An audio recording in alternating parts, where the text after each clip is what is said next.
welcome back. Tonight we walk slowly through Yharnam after dark, and we look at the things that live in it. The beasts, the hunters who lost themselves, and the vast quiet horrors that watch from above. If you like listening to my videos, please subscribe, it helps way more than you think. Settle in, let your shoulders drop, and let the city carry you down into sleep. You can close your eyes now. I will keep talking, softly, all the way through the night. The scourge beasts we begin where every hunter begins, in the narrow streets, with the first thing that ever chased you. The scourge beasts are the werewolves of Yharnam, though no one in the city would use that word. They were people once. Fathers, dockworkers, churchgoers, ordinary men and women who lined up for the blood the healing church offered so freely. The blood healed them. It cured their sickness, mended their wounds, made them strong. And then, slowly, over years, it changed them. Fur pushed through skin, spines lengthened, hands became claws, the mind narrowed to hunger. By the night the game begins, half the city has already turned, and the other half is boarded up inside, praying the dawn will come. You meet them on the cobblestones under the lamplight, hunched and loping, their breath steaming in the cold. They are not fast thinkers, but they are strong, and there are so many of them. A single beast can be dealt with. A pack of them pouring out of an alley while a great crow watches from a rooftop is the reason Yharnam feels like a trap the moment you arrive. What makes the scourge beasts frightening is not their claws, it is what they represent. This was the city's cure. This was the miracle everyone wanted. The blood that saved you is the same blood that turns you into this. The people who study Yharnam call this the beastly scourge, a plague of the soul as much as the body, and the tragedy of it is that no one chose it. They only wanted to be well. Some who look closely at the law believe the scourge is not a disease at all, in the ordinary sense, but something older stirred awake by the blood, a curse that was always sleeping in it. That is gently debated, and we will not settle it tonight. What is certain is simpler and sadder. These were neighbours. They were loved. And on this long night they became something their families no longer recognised. Stay a moment longer in the memory of these streets, because there is a gentleness hidden in the way Yharnam is built, if you look for it. The lamplighters still lit their lamps, even on the worst nights. Someone climbed the ladders and touched the flame to the wick, street after street, so that the fog would glow amber instead of black. You can picture that small act of care persisting even here, a warm light held up against a cold and frightening world. The beasts move beneath those lamps, yes, but the lamps go on burning, patient and kind, marking a path for anyone still trying to find their way home. And the old scholars who first studied the scourge believed, many of them, that it could be understood, that a cause could be found, and a cure discovered. That belief was mistaken, but it was not cruel. People wanted, more than anything, to save one another. Hold that thought as the beasts fade into the dark. The wanting to heal came first, before all the horror. Let the wanting be the last thing you carry from this street, and let the horror wash away behind it. Feel how quiet it has become. The howls have faded down the hill and away, and the fog has drawn in soft and close, muffling the world until there is almost no sound at all, only the faint drip of water from a gutter somewhere, and the small settling creak of old timber. The cold of the streets cannot reach you. You are somewhere warmer, softer, lying still while the city empties itself of every frightening thing. Let your shoulders sink a little further into the quiet. There is nowhere you have to be, and nothing left out there that concerns you. Only the slow dark, and the slow fog, and the slow easing of your own breath, in and out and down. But that is the way of Yharnam, and it is very far from you. The beasts are only shapes in the fog now, moving somewhere down the hill, and you are warm and still and safe. Let them wander off into the dark. Breathe out slowly. Rest here a moment before we go on. The cleric beast. cross the great bridge at the edge of the old city, and you meet the first of the true monsters. High above the ravine, in the wind and the moonlight, something unfolds itself from the shadows of the aqueduct. This is the cleric beast. It is enormous, far larger than any of the street beasts, a gaunt and towering thing of matted fur and long clutching arms, with a single glowing eye set in a skull too big to be human. It moves with a terrible loose swing, reaching across the whole width of the bridge, and when it roars the sound rolls out over the rooftops of Yharnam like a bell struck wrong. Here is the quiet horror of it. The cleric beast was a member of the healing church clergy, a holy person, someone who tended the sick, who administered the blood, who stood at the front of the church that promised to save this city. The clergy were meant to be the ones most protected, most blessed, closest to the source of the miracle, and they were the ones who fell furthest. The blood that filled the healing church filled its priests, and it turned them into the largest and most dangerous beasts of all. Those who study this world note something gentle and sad in the design. The cleric beast still wears the tattered remnants of its robes. It still, in some dim way, belongs to the church it served. It is not a wild animal from outside the walls. It is the faith of Yharnam, grown monstrous. When you fight it on that windy bridge, you are fighting the city's own religion in its final ruined form. And yet it is almost pitiable. It clutches at its own head. It moves as though something inside it still hurts. Many hunters, looking back, remember the cleric beast not as a villain but as a warning, the first sign that everything holy in this place had already curdled long before you arrived. There is a wind on that bridge that never quite stops, a high cold current off the mountains that carries the smell of stone and old incense up from the city below. Listen to it for a moment as the great shape settles back into the aqueduct. The wind does not care about beasts or hunters. It has blown across these rooftops for 1,000 years, and it will blow for 1,000 more, indifferent and clean, smoothing the edges off every terror the night can hold. There is comfort in a thing that large and that patient, a reminder that the frights of one long night are very small against the slow breathing of the world. Those who study the church note that the clergy were, in their own minds, the shepherds of Yharnam, the ones responsible for every soul in the city. To carry that weight, and then to fall furthest, is a particular kind of sorrow. But the weight is set down now.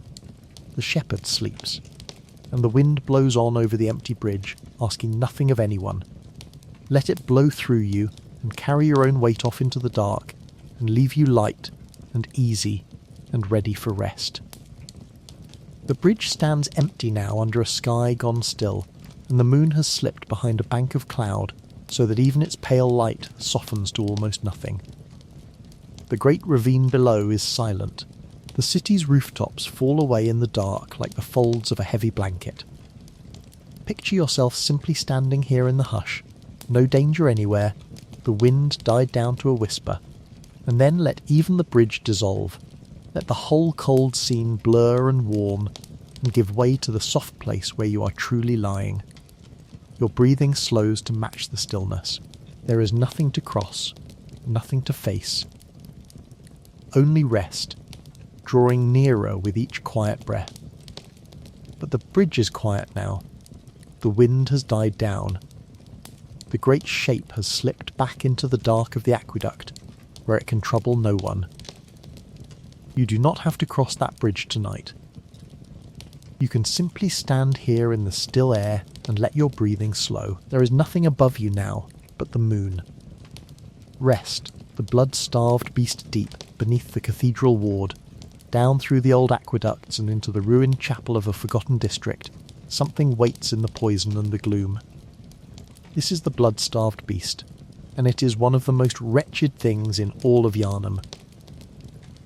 Where the cleric beast was tall and terrible, this one is low and desperate. Its skin hangs off it in loose grey folds, torn and peeling, stretched over a frame that seems to have starved for a very long time. It skitters and lunges on all fours, and the air around it is thick with a fine mist of blood turned to poison. To stand near it, is to be slowly poisoned by its very presence. A sickness that creeps into you the longer the fight goes on. The name tells the story. This is a beast starved of blood. The very thing that made it, the thing it craves above all else, has been taken from it, and the hunger has driven it past madness into something raw and pleading. When it rears up and shrieks, there is nothing proud in it. It is agony given a body. Those who study the law point to the shreds of cloth still clinging to it, and believe this too was once a person tied to the church, another soul lost to the blood. The chapel it haunts was a place of healing once, a place people came to be saved, and now it is a poisoned tomb with this thing crawling through it in the dark. It helps sometimes to remember what the chapel was before it became a tomb. People came here to be made well. They knelt where the poison now hangs, and they were tended, and for a while at least, the tending worked. The stone was warm with candlelight once. The air smelled of clean smoke and not of sickness. Every ruined place in Yharnam was, at some earlier hour, a place of hope, and the hope is as real a part of its history as the ruin. You can choose to hold the earlier hour instead of the later one. So let the chapel be, in your mind, the place it was meant to be, quiet and dim and safe, a shelter from the night. The wretched creature that came later has gone still. Its long hunger is answered by the simplest mercy there is, an ending. Breathe in the clean smoke of the older, kinder chapel. Breathe it out slow. And let the poison and the dark drain away entirely, until there is nothing left of that place but its first gentle purpose, holding you softly while you drift. The poison mist has thinned and cleared, and the ruined chapel has gone as silent as any old sealed room, dust settling slowly through the last of the moonlight that finds its way in. It is cool down here, and still, and nothing moves. Let that stillness reach all the way into you. Feel the tension ease out of your hands, your arms growing heavy and warm, your whole body settling like the dust, slow and unhurried, toward the ground. The wretched thing that suffered here is at peace, and its peace can be yours. Breathe the clear, cool air of the quiet chapel. Let it fill you and empty you gently and carry you down. It is grim. It is one of the grimmest sights in the early city. But here is the thing to hold on to as we leave it behind.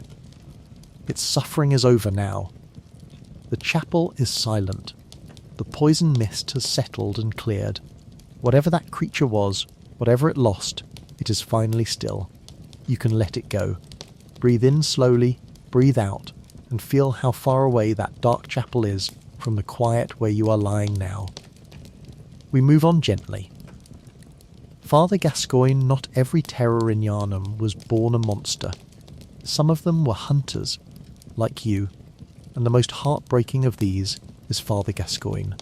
You meet him first as a voice in the fog, in a graveyard on the edge of the old town, muttering to himself over the headstones.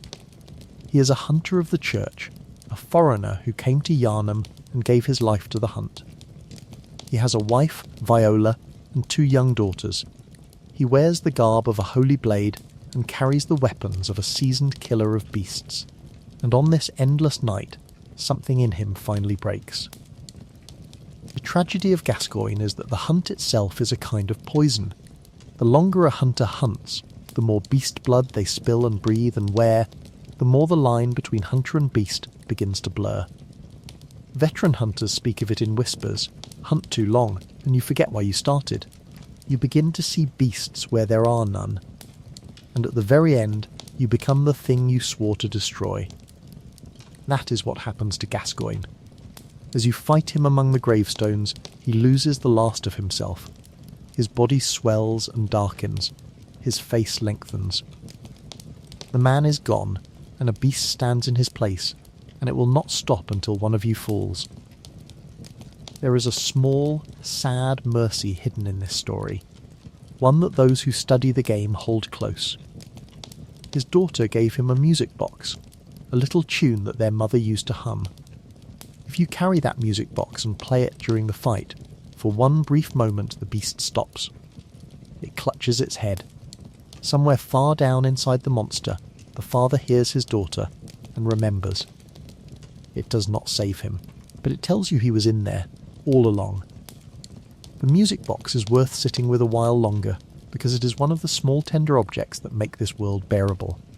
The little girl, frightened, alone, gave her father a tune to carry, so that he might find his way back to himself. She could not follow him into the hunt.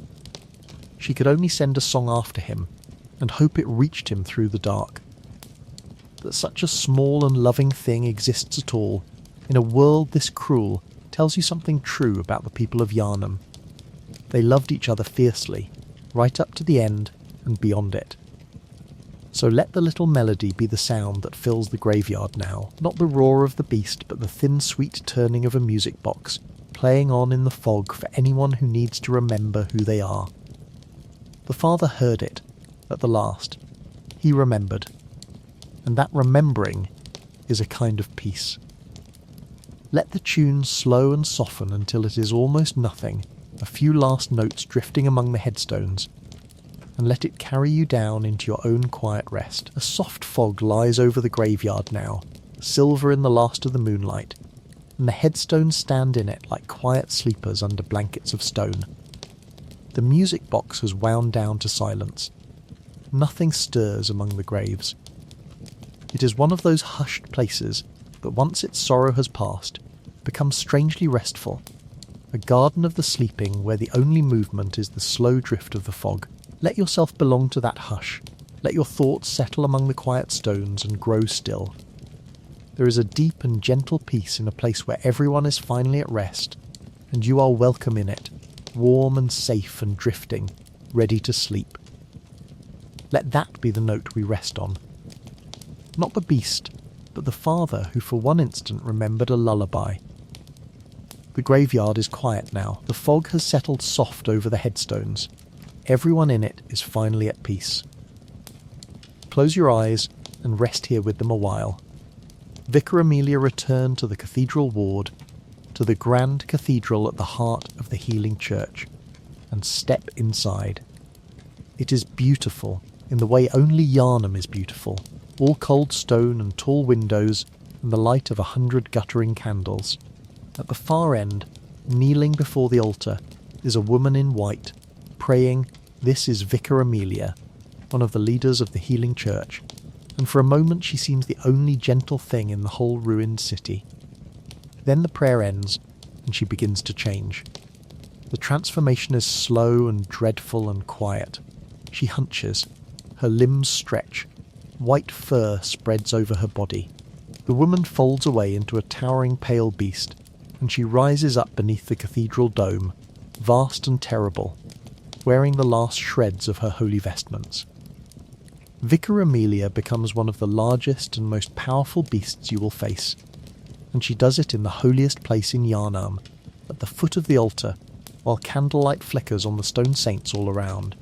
The horror here is the same horror as the cleric beast, but closer, more personal. Amelia was not a nameless priest. She led the church. And she falls anyway, in the very cathedral built to hold back the darkness. Nowhere is safe. No amount of faith or rank protects you from the blood. Those who study the law note that she clutches a small pendant even in beast form, a church symbol, praying to the end. Even as the beast, some fragment of her keeps reaching for the divine. Look, before we leave, at the stone saints lining the cathedral hall, their faces worn smooth by centuries of candle smoke. They were carved by hands long dead, in an age when Yharnam believed wholly in the mercy it preached. Whatever became of the church, those carvers meant every gentle line. The saints keep their patient watch over the empty hall, and there is something steadying in them, a stillness that outlasts every horror that ever passed beneath them. They have seen the whole long tragedy of the city, and they are still standing, calm as ever, in the dark. Many who study the game find in Amelia's final prayer a strange dignity, the sense that even as everything was lost, she reached for the light she believed in until there was nothing left to reach with. That reaching is over now, and answered, if not in the way she hoped, then at least in rest. Let the candlelight blur into a soft amber haze. Let the stone saints keep their watch. And let yourself be one more quiet thing in that quiet hall, held and unhurried, sinking gently towards sleep.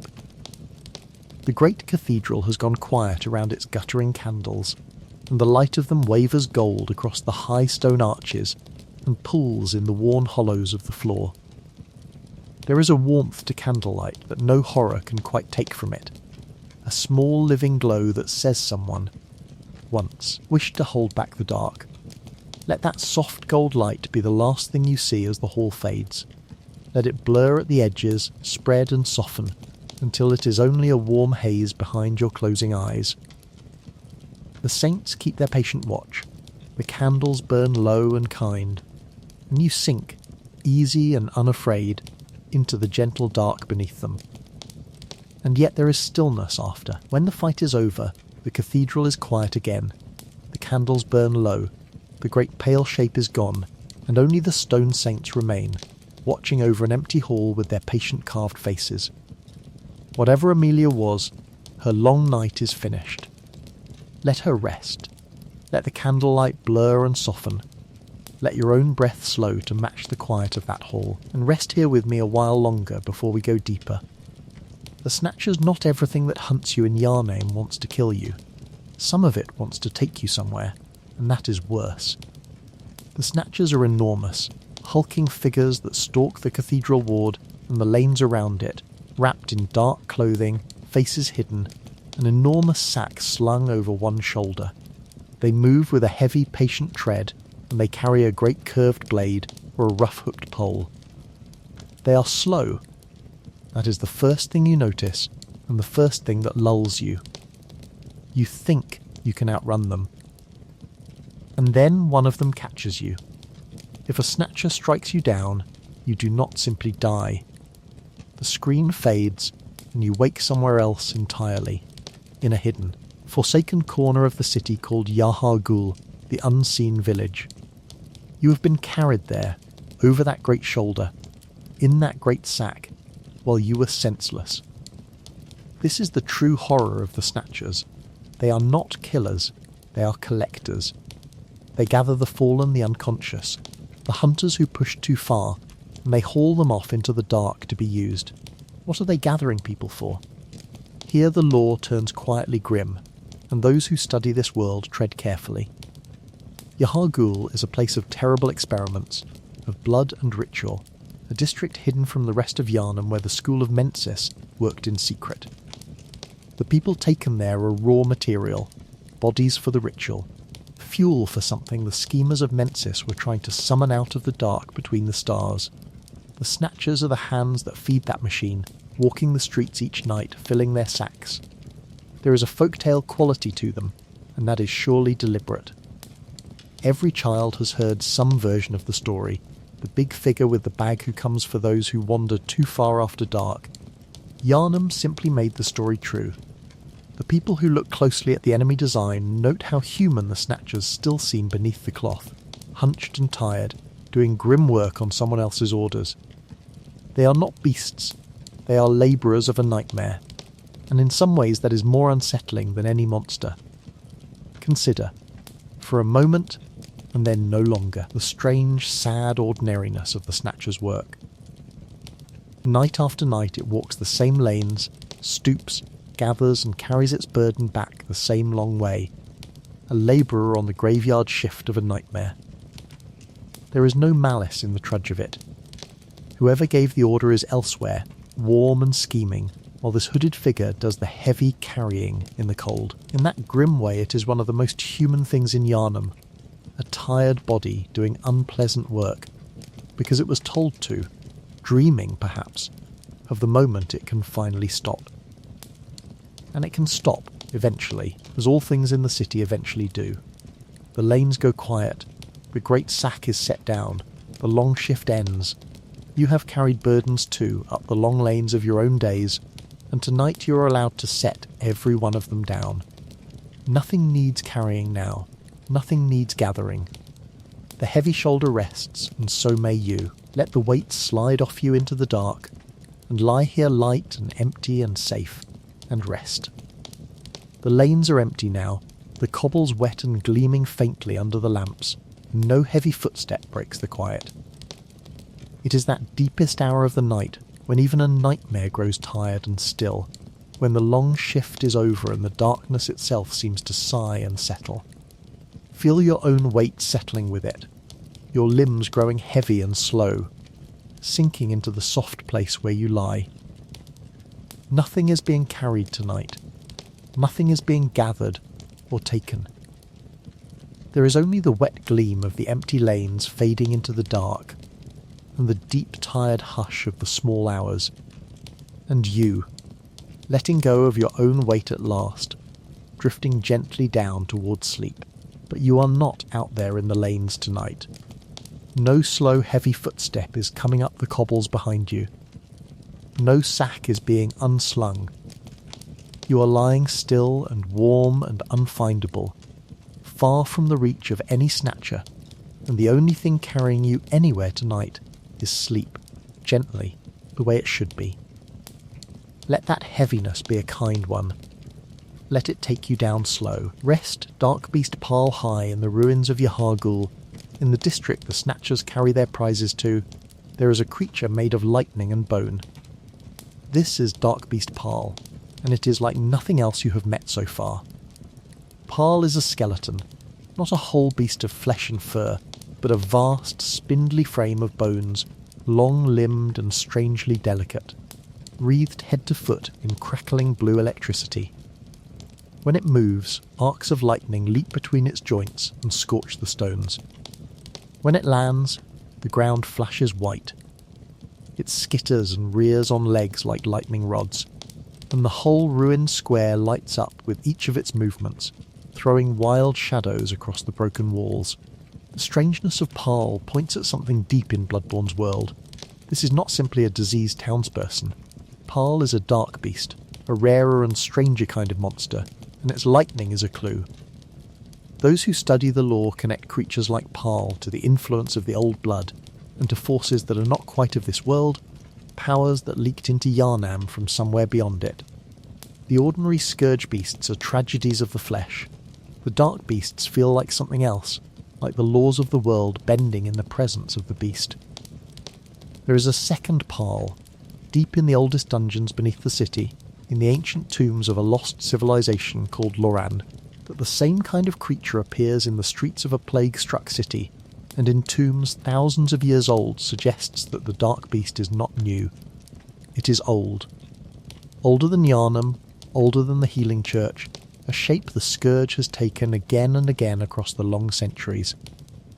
That is quietly unnerving, the idea that this horror has happened before, and will happen again, that Yharnam's long night is only the latest in a series. There is a stillness that comes right after a storm, when the last of the thunder has rolled off past the horizon and the air feels rinsed and new. That is the stillness that settles over the ruined square once Parl's lightning dies. The stones cool, the blue glow fades from the broken walls, the wild leaping shadows lie back down and are only shadows again, ordinary and harmless, thrown by the patient moon. A place that a moment ago crackled with violence becomes, in the space of a few breaths, one of the quietest corners of the city. That the dark beast appears in ruins ancient and modern alike is a quiet reminder that the world is very old, older than any one night's fears, and that it has weathered horrors like this again and again and always, eventually gone still. Let that long patience hold you. The storm has passed. It was never near you to begin with.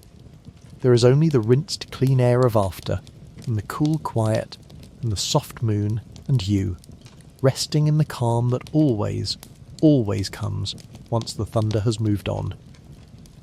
The square lies dark and cool now, the last blue spark long gone, the broken walls holding nothing but shadow, and the soft grey light of the moon. The air smells faintly of ozone and rain, that clean-washed smell that comes after a storm has spent itself and moved on. Breathe it in slowly. Feel how the charge has left the air, how everything has gone loose and quiet and still. Your thoughts can settle the way the shadows have settled, lying still and harmless where a moment ago they crackled and leapt. The storm is far away now, rolling off past the edge of the world. And you are here, in the calm, clean after, breathing slow, sinking down into rest. But for all its lightning, Paarl is bound to its ruined square, and it cannot follow you out of it. When the fight ends, the arcs of blue die away, the bones go still, and the district falls dark and quiet again, lit only by the moon. The storm is over, the air smells of rain that never came. And you are nowhere near that place, warm and dry and calm, with no thunder anywhere near you, only the soft dark and the slow tide of your own breathing. Let it carry you. Rest here a while. The Witch of Hemwick and the mad ones beyond the edge of the city, past a cursed graveyard where the dead do not lie easy, there is a lonely hamlet called Hemwick. It is a place of witches, and of the strange servants who do their bidding. The Witch of Hemwick herself is a small, hunched figure, easy to overlook, wrapped in rags. She would be almost pitiable if not for what she does.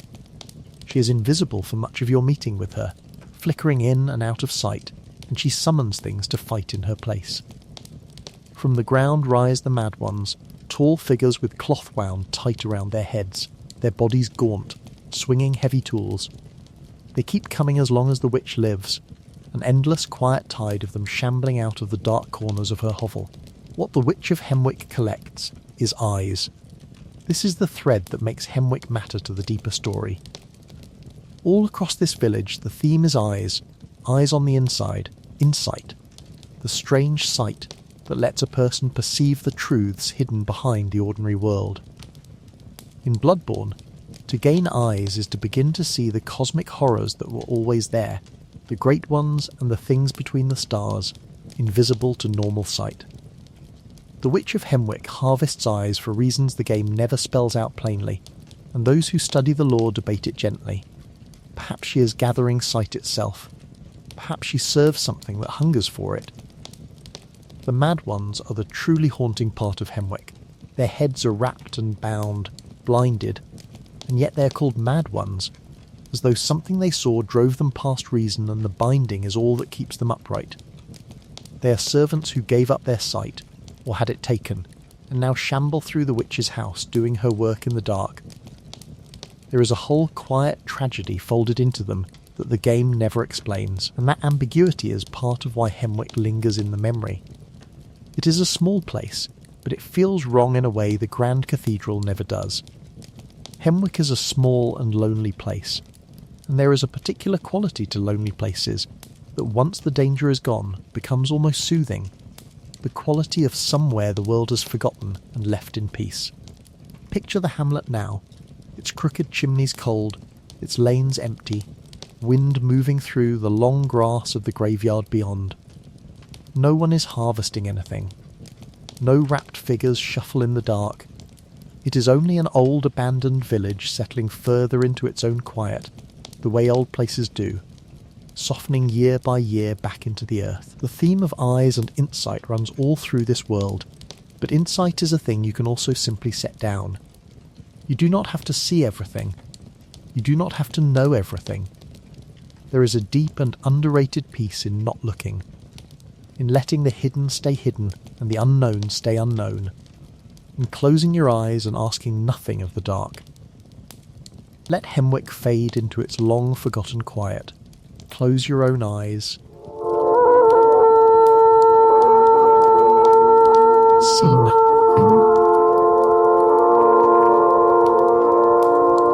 And rest, easy and unburdened, in the gentle dark behind them.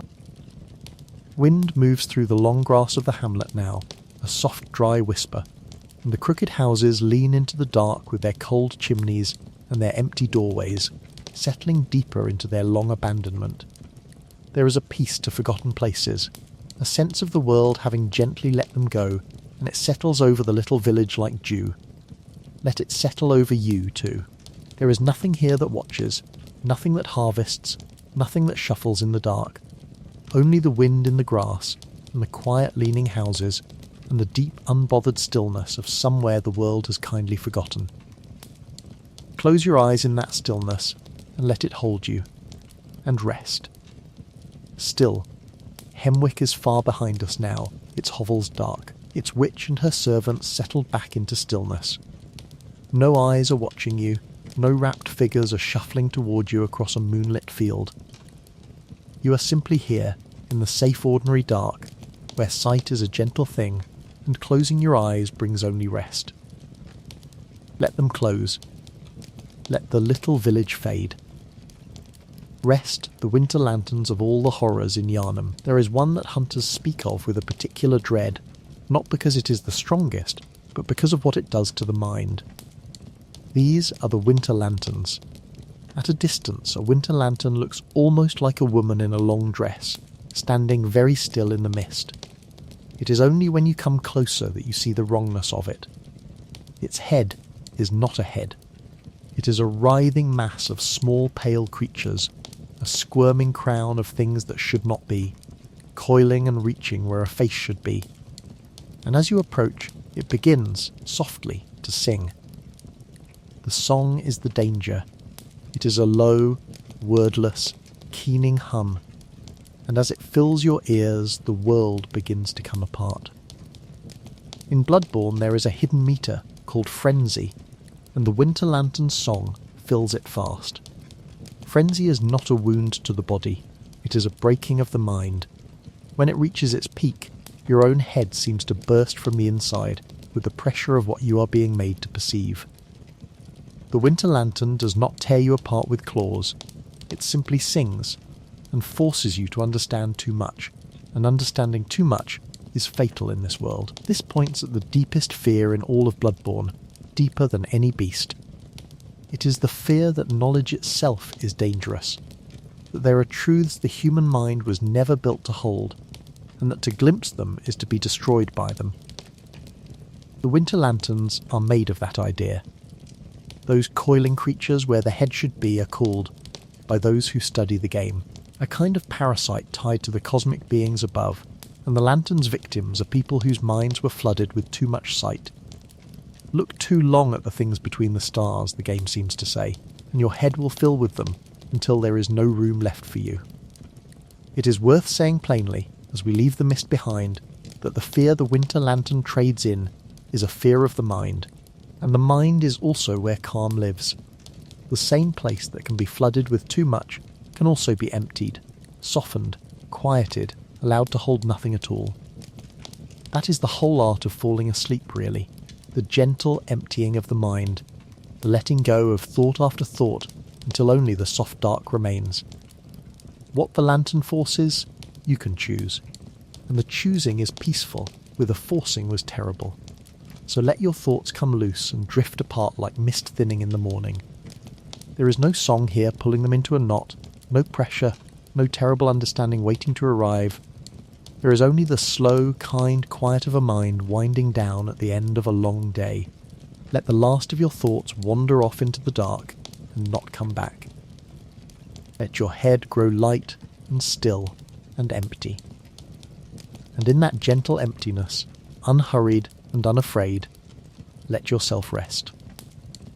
The mist has thinned and drifted apart, and where the singing figure stood there is only empty air now, cool and quiet and clear. The dreadful song has faded to nothing, and in its place there is the softest silence, the kind that seems to have a texture to it, a gentle weight that presses the world into stillness. Let that silence fill your ears in place of any song. Let it press gently on you, easing your thoughts flat and quiet and far apart. There is nothing to understand tonight, nothing pouring in, nothing pressing at the edges of your mind, only the soft-weighted quiet of the thinning mist, and the slow emptying of your thoughts, and the deep calm rest that waits beneath them. And yet, that is a horror of looking, and tonight you do not have to look at anything at all. Your eyes are already closed. There is no song here, only quiet, only the soft ordinary hum of the room around you and the slow rhythm of your breath. No mist, no standing figure, no knowledge you are not meant to have, just rest. simple and safe and empty of all of it. Let your mind go soft and quiet. Let it hold nothing at all. Rest, amygdala. Now we come to one of the great secrets of Yharnam, a horror that was always there, hanging above the streets, and that you could not see until the moment you could. Amygdala is a great one, or close to it, one of the vast cosmic beings whose presence lies over the whole city. It is enormous, a sprawling, many-armed thing with a long drooping head and far too many limbs, clinging to the undersides of buildings and to the tall towers of Yharnam. And here is the part that unsettles every hunter who learns it. For much of the game, amygdala is already there, in plain sight, hanging over the district, and you simply cannot perceive it. Not until you have gained enough insight, enough of that strange cosmic sight, do the great clinging shapes resolve out of the air. You walk beneath them for hours, and one day you look up, and they were always watching. That is the terror of amygdala, and it is a very particular terror. It is the horror of realizing that the world you thought you understood was never the whole world, that things were present all along, immense things, close enough to touch, and your own senses simply refuse to show them to you. Those who study Bloodborne love this idea, because it is the pure centre of what the game is about. Insight is a gift and a curse. The more you see, the more you understand, and the more you understand, the more the invisible horrors become visible, until the sky itself is crowded with them. The name is a quiet clue too. The amygdala is a part of the human brain, the part tied to fear, to the deep old animal dread that fires before thought. To name this creature after that part of the mind is to say something gentle and terrible at once, that this fear was always inside you, that the thing hanging over the city and the thing curled in your own skull are, in some way, the same shape. That is gently debated, as most deep Bloodborne readings are, but the resonance is hard to miss. There is something almost merciful, when you think about it gently, in how the world hides its vastness from us most of the time. We could not bear to see everything at once, the full immensity of things pressing in from every side, and so our small senses show us only a little, only as much as we can hold. A room, a street, a patch of sky. That narrowing is not a failure, it is a kindness the mind does for itself. A soft curtain drawn so that we can live at a human size, in a human quiet, unbothered by the enormous. Tonight you can be grateful for that curtain, rather than afraid of what lies behind it. You do not need the vast sight of the hunter. You do not need to see the great shapes clinging above the world. Your small, ordinary human perception is exactly enough, and it shows you only this: a quiet, dark room, a soft place to lie, a night that holds nothing you cannot bear. Let the curtain stay drawn, let the enormous stay hidden and far, and rest at your own small human size, safe beneath a sky that shows you only stars. The great dark hall has emptied and gone still, its high ceiling lost in shadow, its air cool and untroubled. Whatever hung there is gone, and the space it left is only space, harmless and quiet, holding nothing at all. Feel the ceiling of your own room above you now, low and near and kind, holding nothing but the soft dark. There is such comfort in a small close space when the world has grown too vast, the comfort of walls near enough to touch, a roof low enough to feel, a night sized exactly to hold one tired person gently through to morning. Let the vast dark hall fade, let the small kind dark draw close, and rest beneath it, safe and unwatched and calm. When you finally fight one, deep in a hidden grand cathedral, it drops from the ceiling and unfolds all its limbs, and it is one of the strangest and most alien things in the whole game. But it is bound to its dark hall. It cannot follow you out. And the great truth of amygdala, the one worth carrying into sleep, is that seeing is a choice as much as a curse.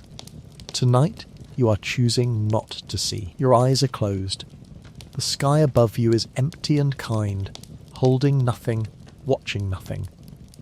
There is no shape in the dark over your head, only the soft ceiling of the ordinary world and the quiet of a night that means you no harm. Let the invisible stay invisible. Let it all go.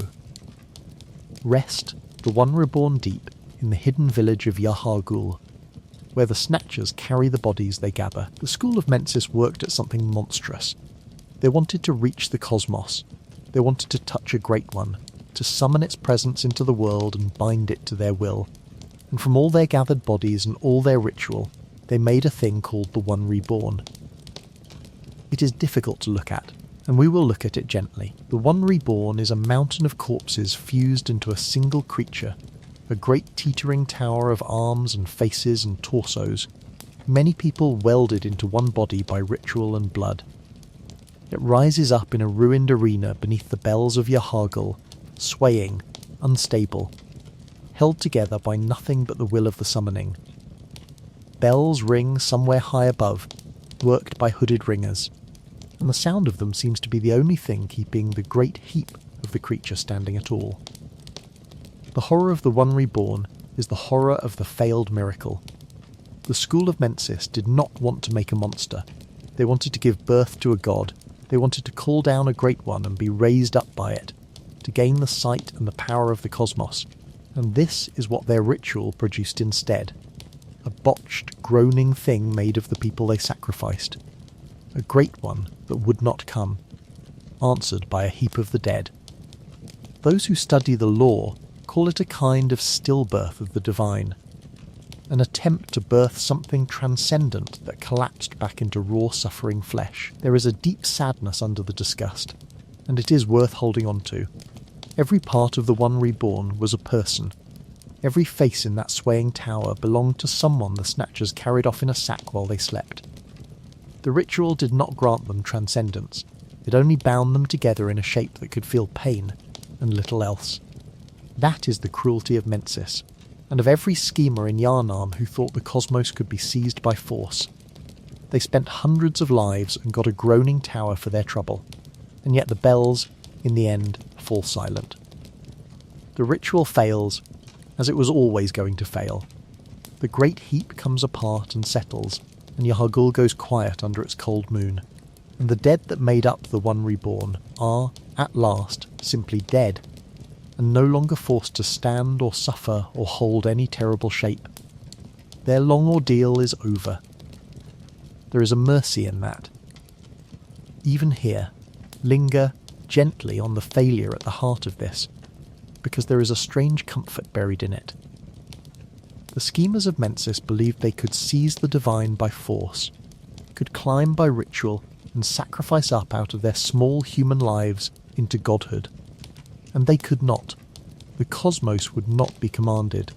For all their cruelty and cleverness, they got only a heap of the dead, and the vast thing they reached for never came when it was called. There is a rough justice in that, and also a quiet lesson that some things cannot be forced, and are only harmed by the forcing. Rest, by contrast, cannot be seized either, but unlike godhood it comes freely when you stop reaching for it. You do not have to summon sleep, or build it, or pay for it in anyone's suffering. You have only to lie still and let it arrive, which it will, on its own, in its own soft time. Set down all the reaching and the striving of the day. The bells have gone silent, the tower has settled, and sleep is already drawing near, quietly, asking nothing of you. Let it come.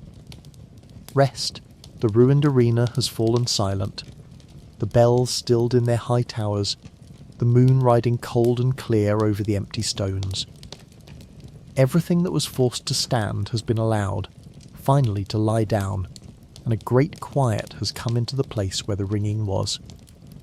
Let that quiet come into you. Feel how good it is simply to be allowed to lie still, to hold no shape you must strain to keep, to let every part of you settle and soften and rest. There is no ritual here, no bell, no summoning, nothing pulling at you to rise or hold or endure. Only the cold, clear moon over the silent stones, and the deep permission to lie down and sleep. You are far from that ruined arena.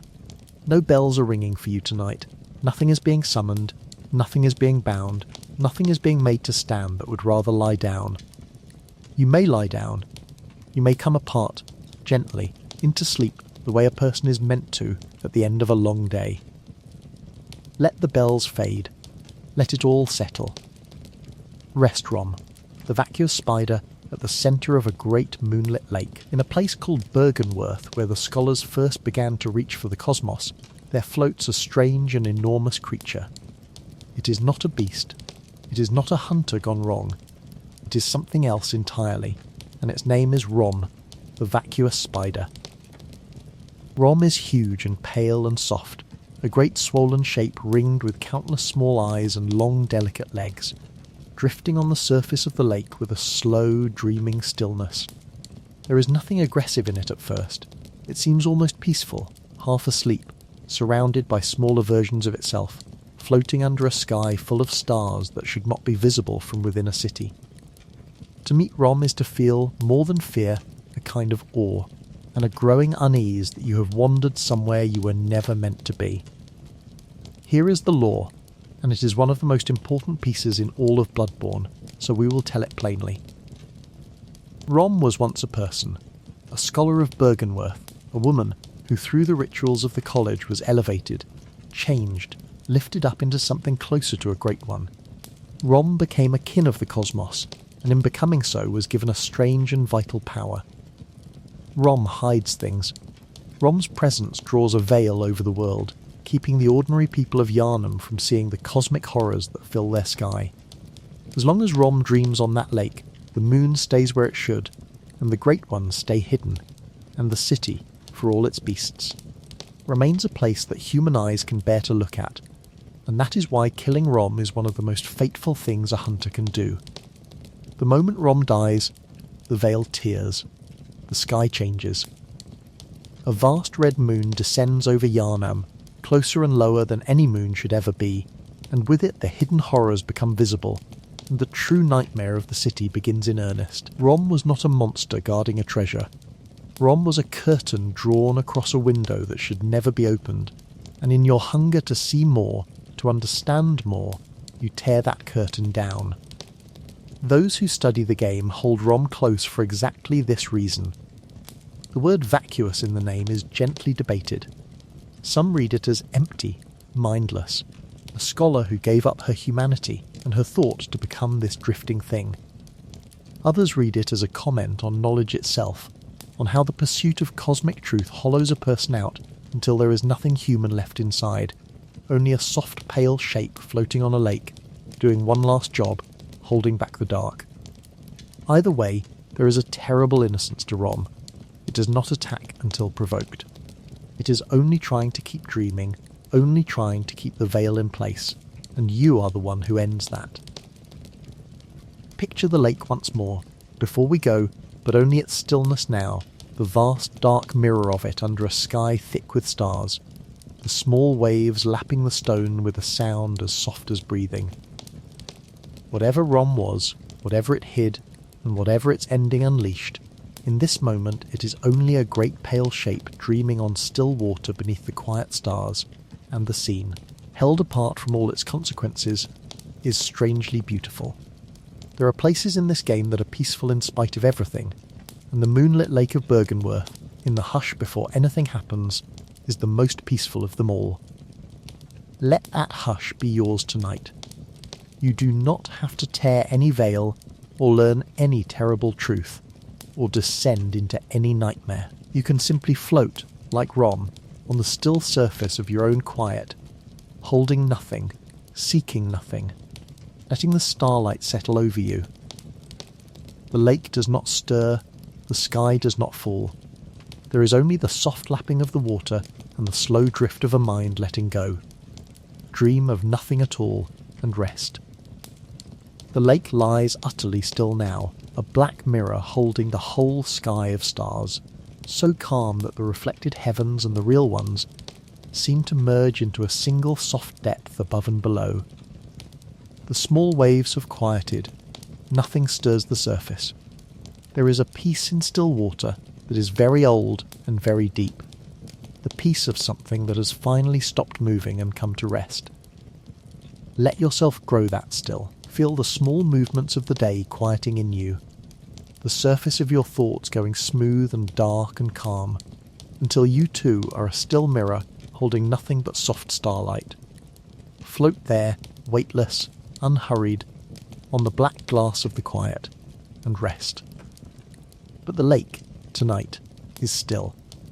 In this quiet, no veil needs tearing, and no moon needs to fall. The sky over you can stay exactly where it belongs, high and distant and kind, holding its secrets gently, asking nothing of you. You do not need to see any more than you already see. You can let your eyes stay closed and let the great soft stillness of that starlit lake settle over you, dreaming, like Rom, of nothing at all. Rest here a while. The celestial emissary, once the veil begins to thin and insight fills a hunter's mind, the city starts to reveal creatures that were hiding in plain sight, small and pale and utterly alien. Among the strangest are the celestial mobs, and their leader, the celestial emissary. Picture a small figure, roughly the size of a child, with pale bluish skin and a great bulbous head, its features soft and unfinished, its little arms reaching.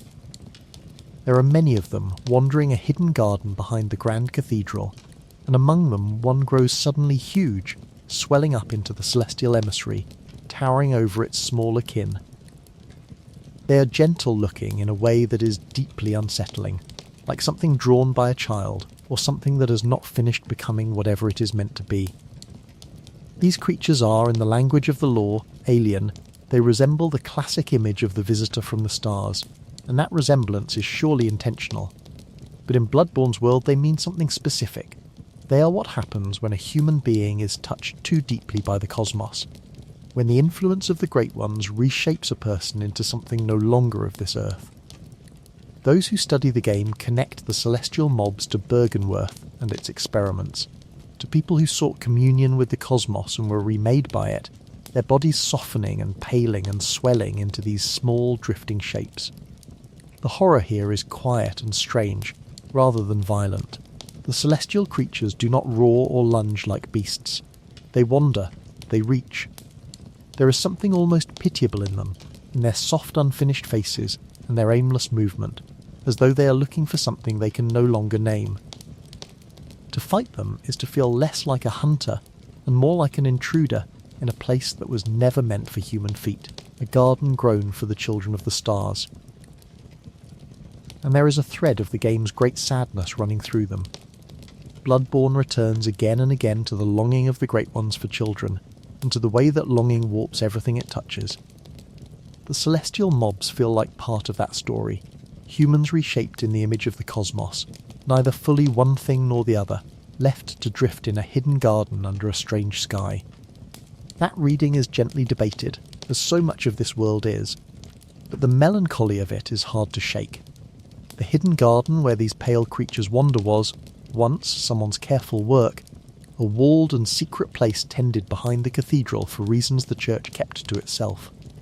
There is a melancholy quiet to it now, the quiet of a garden gone strange, where the plants still grow and the soft light still falls, but the things that move among the beds are no longer quite of this world. Even so, it is a garden, and gardens hold a gentleness in their bones, an old association with tending and growing and patient care, that not even the strangeness can fully erase. Whatever these creatures were reaching for, they reach for it in a quiet place, under a soft sky, and their aimless wandering has an almost peaceful rhythm to it, now that the danger is gone. You are not among them. You are not being remade into anything. You are exactly and only yourself, whole and human and tired, resting in the ordinary dark far from any hidden garden. Let the pale shapes drift on without you. Let the strange, soft light dim to nothing, and sink, easy and unhurried, into your own untroubled rest. The hidden garden has grown quiet and dim, its soft, strange light fading, its pale wanderers drifting slower and slower, until they are only shapes in the gathering dark. A garden at nightfall has a particular gentleness, the days growing done, everything folding inward toward rest. The flowers closing, the light going blue and then grey and then soft black. Let that gentle folding inward happen in you now. Let the days reach in quiet. Let everything in you close softly, like petals at dusk, turning away from the light and toward the deep restful dark.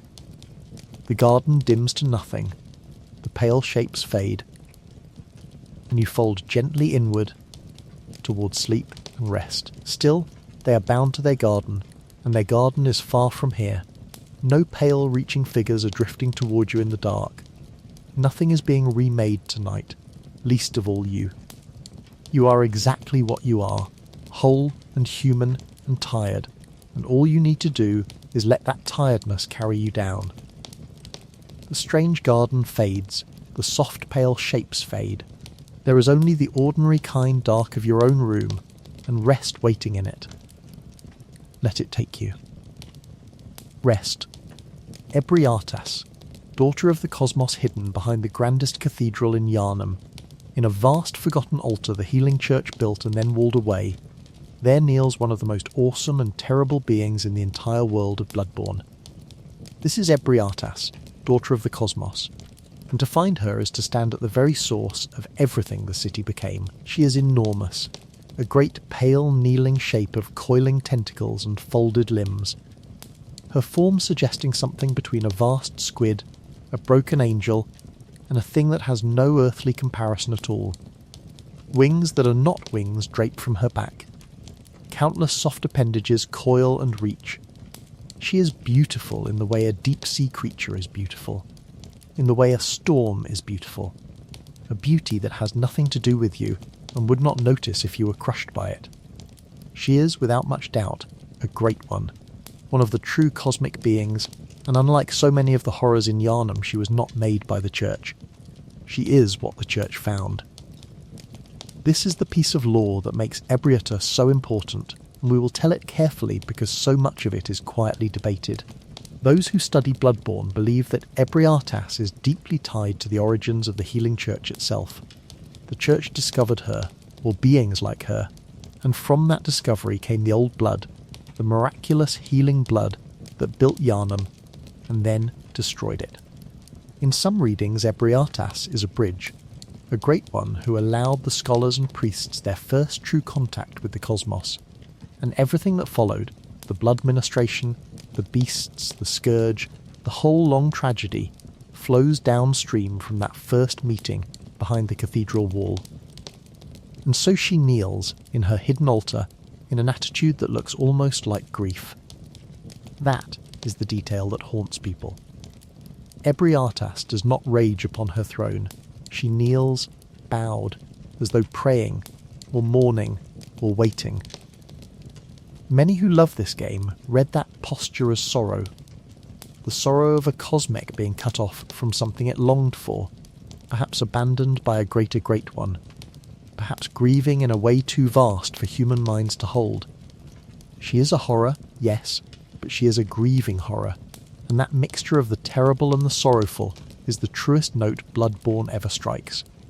The fear she inspires is not the fear of teeth. It is the fear of scale, of realizing how small you are, of understanding that the whole of Yharnam's suffering may have begun with one meeting between curious humans and a being they could never hope to comprehend.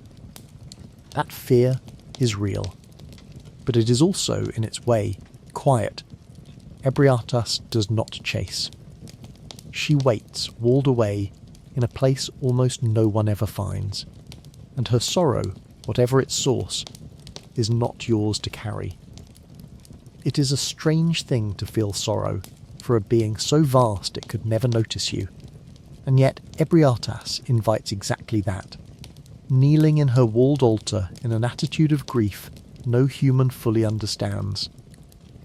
Perhaps that is the truest measure of the game's tenderness, that it can make you ache for a cosmic horror, can show you the loneliness even in a thing that large, and leave you gentler for it rather than more afraid. There is a lesson folded in there, quiet and kind, that almost everything, even the most terrible thing, is carrying some sorrow of its own, and that knowing this can soften the fear into something closer to compassion. You can let that softening happen now, and let the fear go with it. The great sorrowful shape kneels far away, walled off from the world, keeping a grief that is not yours to hold. You are not asked to understand the cosmos, or to grieve for anything unknowable, or to be anything other than small and safe and quietly yourself. Let the vast altar fade into the dark. Let the coiling shapes go still. And rest, held gently by a night that asks nothing of you at all. The walled altar has gone dark and silent, the great kneeling shape lost now in shadow, keeping its ancient sorrow somewhere far beyond the reach of your quiet night. The vastness of it, which pressed so heavily a moment ago, recedes and grows distant, until it is only a faint far-off weight at the very edge of things, and then not even that. Feel the world shrink back to a comfortable human size around you, close and warm and simple. You are small, and there is such relief in being small, in being held by a night that fits you exactly, that asks nothing vast of you. Let the cosmos drift far away, let the near dark hold you close, and rest. Let her keep her long vigil in the dark behind the cathedral. Let the coiling shapes go still. You do not have to understand the cosmos tonight. You do not have to grieve for anything vast and unknowable. You only have to lie here, small and safe and held by the ordinary dark, and let the great forgotten altar fade away into the quiet. There is no communion asked of you now. There is only rest. Take it. Rest, Mikolash. Host of the nightmare not every terror in Bloodborne is a beast or a great one. Some of the worst are men who wanted too much, and none wanted more or laughed more madly in the wanting than Mikolash, host of the nightmare. Mikolash was the leader of the school of Mensis, the scholars who tried to summon a great one down into Yahargul and made the swaying tower of the one reborn instead. But Mikolash himself went further than any ritual. He found a way to enter the nightmare directly, to send his mind out of his body and into the dreaming realm where the cosmic beings drift. And there he stayed, running through its endless halls, hunting for communion, for contact, for the great truth he was certain lay just around the next corner. When you finally chase him down, he is not a monster to look at. He wears a strange cage upon his head, a lantern-like frame that hides his face, and he flees from you through a maze of impossible rooms, cackling, shouting his desires aloud into the dark. He calls out for knowledge. He begs the cosmos to grant him eyes, to lift him up, to let him touch the divine. He is a man who has given up his own body and very nearly his own mind in pursuit of an understanding that will never come, and his laughter, echoing down those halls, is one of the loneliest sounds in the whole game. That is the horror of Mikolash. He is what the pursuit of forbidden knowledge does to a person taken to its very end. He is not evil in the way a villain is evil. He is consumed. Every scrap of him that was once human has been poured into a single desperate wish, to know what cannot be known, to see what should not be seen, and it has left him a raving thing running in circles through a dream he cannot wake from. Those who study the game often feel a strange pity for him alongside the dread, because there is something recognisable in his hunger. Everyone has wanted, at least once, to understand everything. Mikolash is what that wanting looks like when it never stops. And here is the quiet tragedy folded inside the chase. Mikolash believed the nightmare was a doorway to greatness. He believed that if he only ran far enough, dreamed deep enough, the cosmos would answer and raise him into something more. It never did. He is still running when you find him, still calling out, still certain the answer is close. He got everything he asked for, insight and dreaming and communion with the dark. And it made him this, a caged head laughing alone in a maze. There is a particular peace that Mikolash never found, and it is worth naming clearly, because it is the very peace waiting for you tonight. It is the peace of enough, of a mind that has stopped grasping, of wanting nothing more than what you already have, which right now is only this: a warm dark, a soft place, a quiet night, and that is plenty, that is everything. Mikolash ran forever because he could never believe he had enough sight, enough knowledge, enough of the great truth. You can simply stop, hear, and have enough, and rest in it. So let the endless maze fall dark behind you. Let the laughter fade down its corridors and go silent. There is no truth you must chase before dawn, no door you must find, no understanding you are lacking. You know all you need to know for tonight, which is that you are safe, and tired, and free to sleep. Stop running. Stop searching. Let your mind grow still, and content, and quiet, wanting nothing, seeking nothing, and let that contentment carry you gently down into rest. The maze has gone dark and silent behind you, its impossible corridors emptying of their echoes, the laughter faded down and gone. There is nothing left to chase, no corner left to round, no door left to find.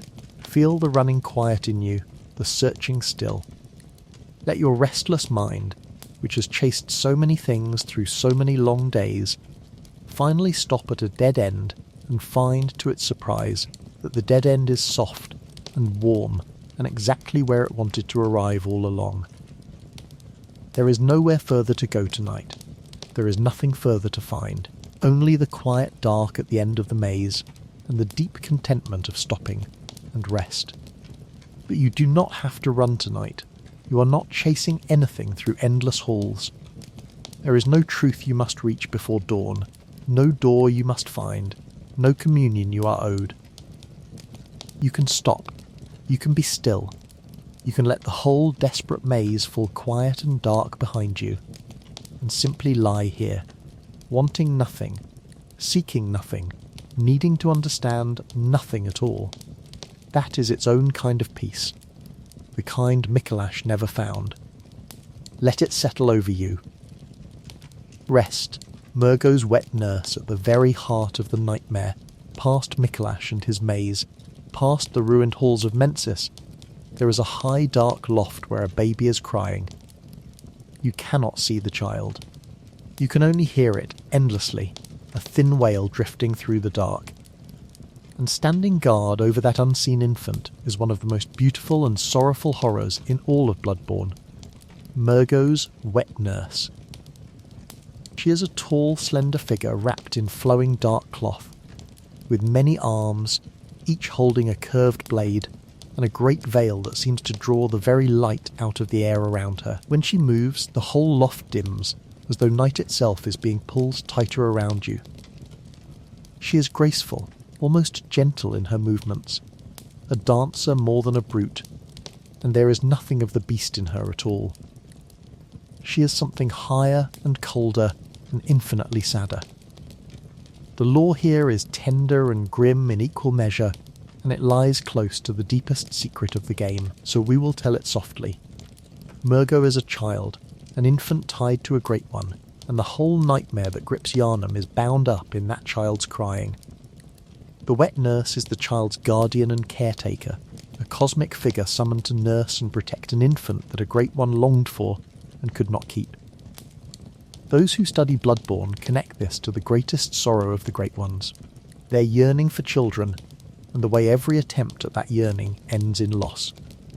The wet nurse guards a baby that in the end cannot be saved. That is why she is so haunting. She is not a predator, she is a nursemaid. Everything terrible about her, the many blades, the drawn-in darkness, the deadly grace, is in service of protecting a single crying child in a high dark room. She fights you not out of hunger or madness, but out of duty, out of care, out of a love for the infant she was made to tend. And when she falls, the crying stops. The nightmare that gripped the whole city begins, at last, to lift. But it lifts because a caretaker died guarding a child, and the child's sorrow was quieted not by comfort, but by an ending. There is so much grief in Bloodborne, and much of it gathers here, in this loft around this sound. The crying of a child no one can reach, and a dark, graceful figure spending everything she has to shield it from the world. Those who love this game return to the wet nurse again and again, not because she frightens them, but because she moves them. She is what a nightmare looks like when there is love inside it. There is a lullaby quality to the whole idea of the wet nurse. Once the terror of her is set aside, that fits this quiet hour well. She was, at her core, a figure made to soothe a crying child, to stand watch through the dark so that something small and frightened would not be alone. Strip away the blades and the drawn-in shadow, and what remains is the oldest and gentlest office there is.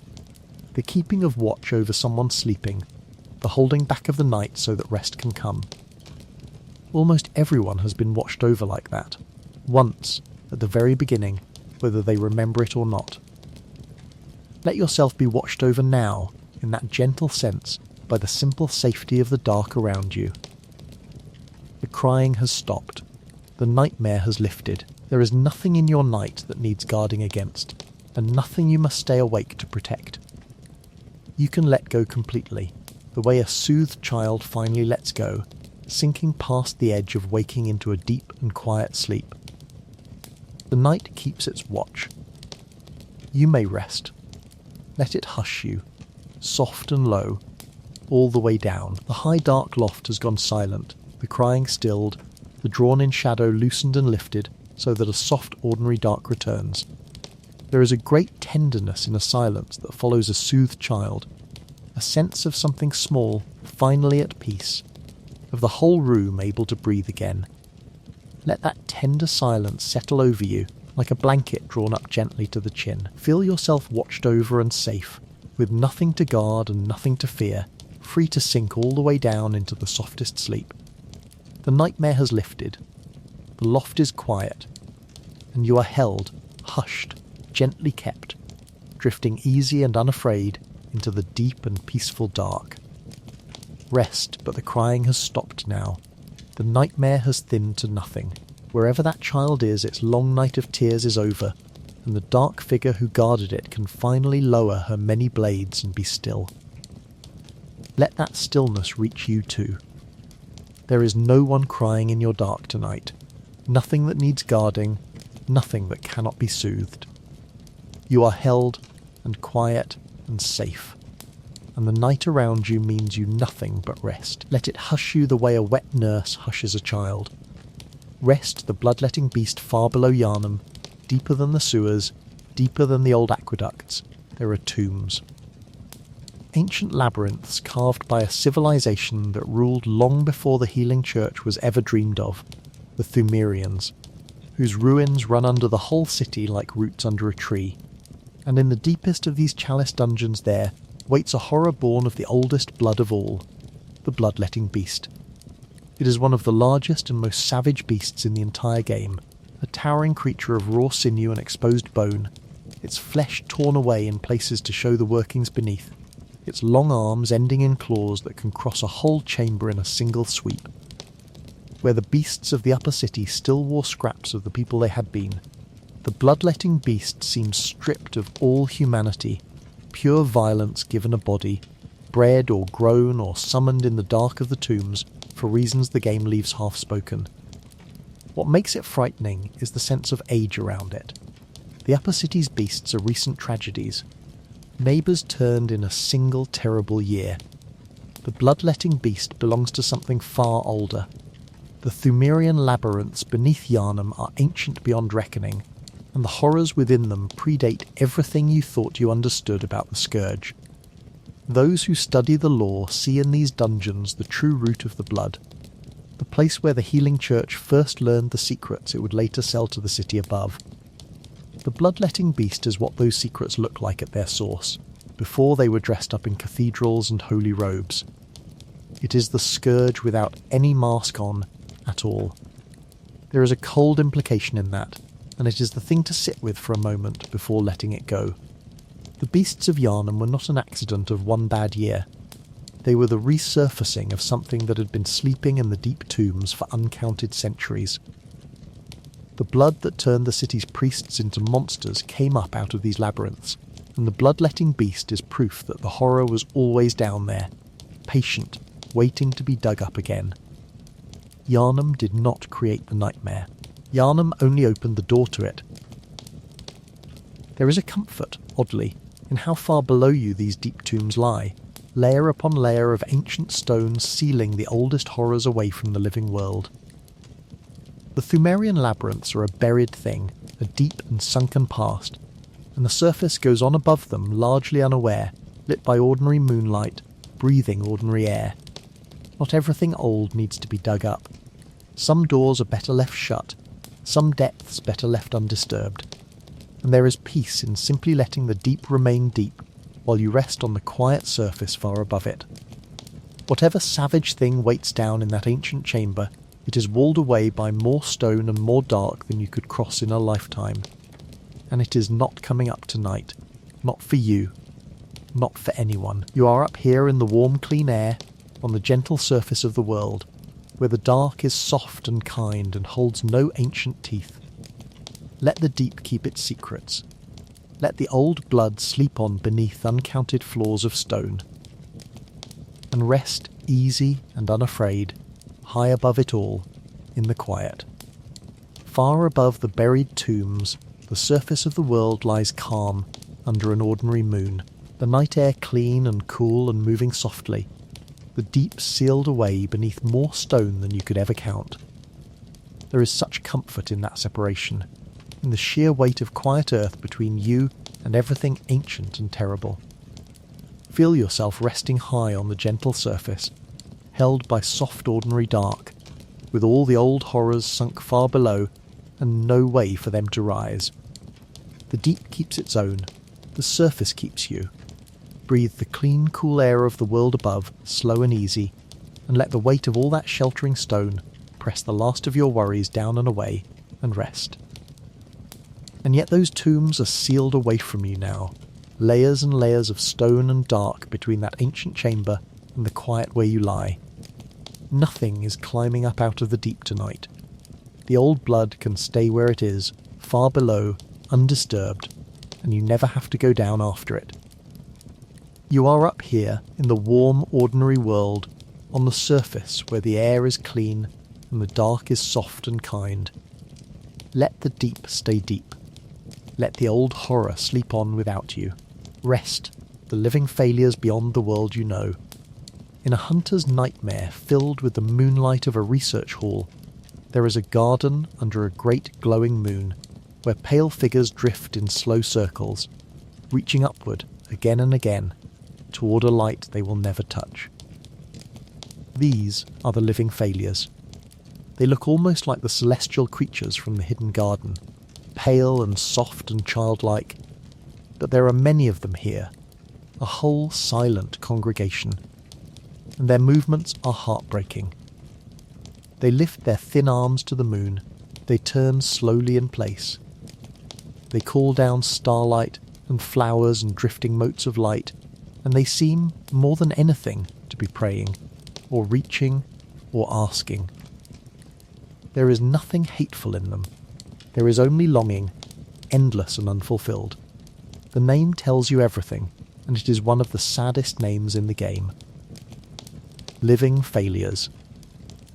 These were experiments, attempts, efforts by the scholars of the Healing Church or of Bergenworth to elevate a human being into something greater, to make a person into a kin of the cosmos, into something that could touch the divine the way the great ones do, and every one of them failed. They did not become gods. They did not become anything whole. They became these soft drifting shapes that live on in a nightmare garden, reaching for a transcendence that was promised and never came, unable to ascend and unable to die. Those who study Bloodborne find in the living failures the purest expression of the game's central sorrow, the doomed reaching of small things toward vast ones. Every schemer in Yharnam wanted to climb up out of humanity into the cosmos. The Church wanted it. Bergenworth wanted it. Mensis wanted it. And the living failures are the honest result, laid out in a quiet garden for anyone with the eyes to find them, a monument to every attempt that ended not in glory but in this gentle, endless, aching reach toward a moon that will never answer. It should be a horror, and in a way it is, but it is a horror made almost entirely of tenderness and loss. When you fight them, they do not rage. They keep reaching, even as they fall, still turning their faces up to the light. And when it is over, the garden goes quiet, and the moon shines on where they used to drift, patient and cold and beautiful, having asked nothing of them in return for all their longing. Sit for one more breath with the strange tenderness of that reaching garden, where the pale figures turn their faces up to a moon that will never answer, and let it teach you the opposite lesson tonight. They reach because they were made to reach and cannot stop. You are under no such compulsion. You are allowed to lower your arms, to stop striving, to want nothing from the moon or the stars or the vast indifferent cosmos, and simply to be small and whole and finished with reaching, resting in the soft dark exactly as you are. That is a freedom the living failures never had, and you can feel it as a gift. There is no height you must reach before morning, no greatness you have failed to become, no transcendence you owe anyone, least of all yourself. You are enough, tired and human and here, and the only thing this night asks of you is that you let go and sleep. So lower your reaching, let the moon shine on without you, and sink, unhurried and unashamed and free, into a deep and gentle rest. The garden has quieted under its great cold moon, the pale figures stilled at last, their endless reaching finally at rest. Moonlight lies soft over the drifting moats and the fallen flowers, and there is a hush now where there was longing. Feel your own reaching quiet in the same way. Let your arms grow heavy, your striving grow still. Your whole body settle and soften and give up its effort, gently the way the garden has given up its yearning. There is nothing to reach for tonight, no height, no light, no distant answer. Only the soft cold moonlight and the deep permission to stop, and the quiet garden folding into sleep around you. Lower your arms, let go, and rest. But you do not need to reach for anything tonight. There is no light you are failing to touch, no height you are failing to climb, no greatness you are supposed to become before morning. You are enough exactly as you are, lying here, small and tired and whole, and the only thing asked of you tonight is that you let go and rest. Lower your arms, stop reaching, let the moon shine on without you, and let yourself sink, easy and unhurried, into sleep. Rest. The shadows of Yharnam in a dark forest, choked with poison and old trees. On the road that leads toward the College of Bergenworth, 3 cloaked figures wait around the embers of a dying fire. They do not roar. They do not lope out of the fog like beasts. They rise together, silent, and draw their weapons, and move as one.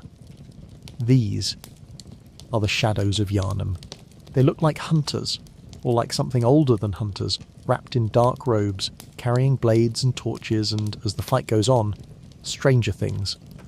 What begins as 3 swordsmen slowly reveals itself to be something far less human. Snakes begin to writhe from their bodies. Their heads split and blossom into masses of serpents. And if they are pushed far enough, one of them calls up from the ground a great serpentine horror, a mass of snakes woven into a single towering shape. And the quiet swordsmen are revealed as vessels for something crawling and cosmic underneath. The lore of the shadows is spoken only in whispers, and those who study it tread lightly. They are believed to be devoted servants, guardians of Yharnam's secrets, hunters or acolytes who bound themselves so tightly to the old mysteries that the mysteries began to grow out through their skin. The snakes are the tell. Throughout Bloodborne, serpents and writhing masses are the mark of the cosmic influence, of a body being colonized by something not of this world. The shadows are people who gave themselves so completely to the guarding of forbidden things that they stopped being entirely people at all, and became instead a kind of living warning, standing watch on the road to the place where all the trouble began. That is what unsettles about them. They are not victims of the scourge like the street beasts, and they are not scheming scholars like Mensis. They are the faithful, the loyal, the ones who chose to protect the secret and were slowly consumed by the very thing they protected. There is a lesson buried in them that the game never states outright, but lets you feel. That to stand too long as the keeper of a dark truth is to be changed by it, that guarding the abyss and staring into it are, in the end, the same act. The forest they guarded is one of those places that, danger gone, settles into a heavy green quiet, the kind of hush you find deep among old trees where the light comes down soft and broken, and the sound of your own steps is swallowed by moss. The poisoned pools lie still. The dying fire has gone to grey ash. The three silent figures have folded back into the dark from which they rose, keepers with nothing left to keep. And the wood breathes on around them, patient and dim and untroubled, the way old forests do, indifferent to the small dramas that pass through them. You are keeper of nothing tonight. There is no secret you must guard, no dark truth you must stand watch over, no burden of loyalty pressing its roots through your skin. Every watch you have ever kept, you may lay down now, and let someone or something else hold the dark for a while, or let it simply go unheld and harmless. Let the quiet forest close softly over the memory of them, set down the long vigil, and rest, unguarded and at ease, in the deep green hush. The deep wood has closed soft and green around the memory of them, the light coming down dim and broken through the high old branches, the moss drinking every sound until the forest is nearly silent. There is a heavy restful hush in old forests, a sense of patient ancient life going on slowly all around, indifferent and calm, in no hurry at all. Let that unhurried hush slow you down. Feel your breathing lengthen to the pace of old trees, your thoughts drifting apart like light through leaves, your body sinking into the soft deep moss of rest. Nothing watches. Nothing waits. Only the green quiet, and the slow old patience of the wood, and the gentle pull of sleep. Let it take you down, but their forest is behind you now, its poison pools still, its embers cold, its three silent figures settled back into the dark from which they rose. No cloaked guardians are standing between you and your rest tonight. There is no secret you must guard, no watch you must keep, no truth crawling under your skin. You can lay down every burden you have carried into this dark, and keep watch over nothing, and let the quiet forest fade. Rest, Ludwig, the accursed in a hunter's nightmare. In a lake of blood beneath a broken bridge, something vast stirs in the dark. You hear it before you see it, a wet, heavy movement, hooves on stone, a low animal breathing, and then it heaves itself up out of the blood, a monstrous fusion of horse and man and something worse, a great writhing mass of limbs and a long equine skull, and it charges. This is Ludwig, and he is the most tragic beast in all of Bloodborne. To understand why, you have to know who Ludwig was. He was the first of the church hunters. When the beast scourge first fell upon Yharnam and ordinary people did not know how to fight it, Ludwig gathered the frightened and the desperate and gave them purpose. He founded the Healing Church Workshop. He taught the city to hunt. He was a hero, in the truest and most needed sense, a light held up against the dark, and the hunters who came after him owed their very existence to his courage.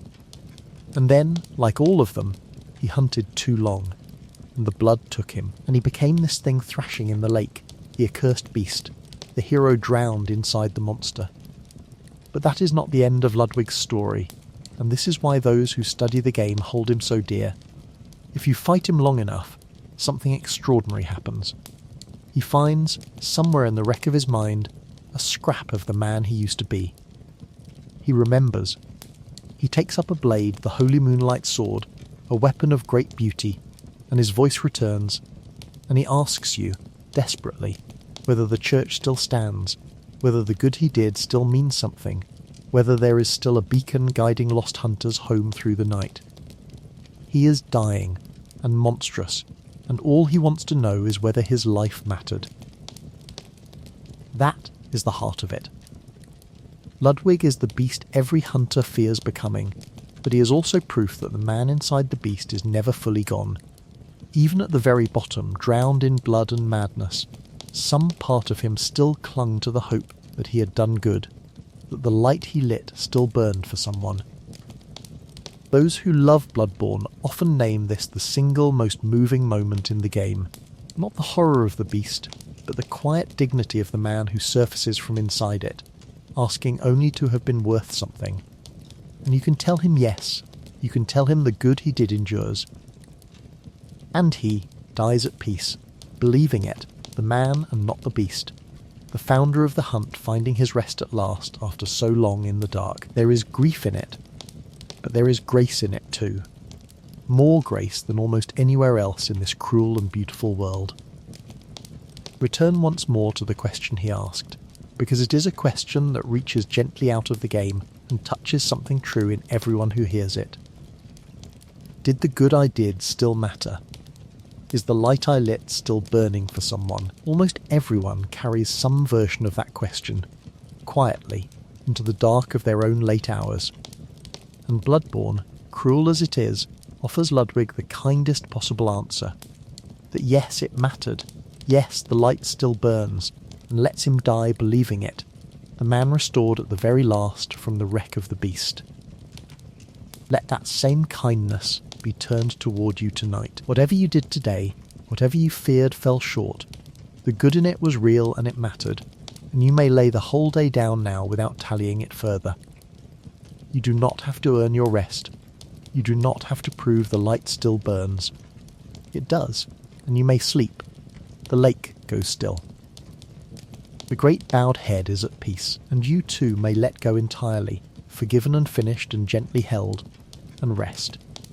The lake of the nightmare has gone still and dark, the great bowed head at peace beneath the broken bridge, the water smoothing over into quiet. There is a deep calm that comes after a long struggle finally ends, a loosening in the chest, a settling in the bones, the body understanding at last that it can stop. Let that calm move through you now. Feel your jaw unclench, your brow smooth, your shoulders drop and your whole tired frame ease down into the soft place where you lie.